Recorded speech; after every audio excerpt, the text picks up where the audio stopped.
Hi friends, இன்னைக்கு நம்ம வீட்டில் என்ன சமையல் பார்க்கலாம் வாங்க.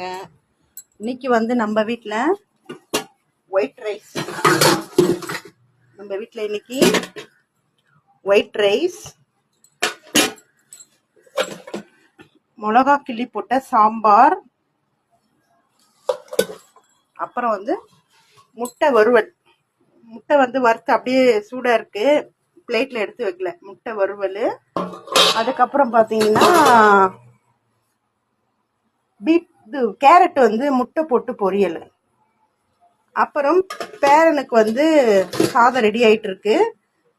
இது என்ன சாதம்னா இந்த காலிஃப்ளவர்ல அது போட்டு சாதம் அவனுக்கு ரெடி ஆயிட்டு இருக்கு. லைக் பண்ணுங்க, ஷேர் பண்ணுங்க, கமெண்ட் பண்ணுங்க, அப்படி எங்களோட ஐடியா ஃபாலோ பண்ணுங்க.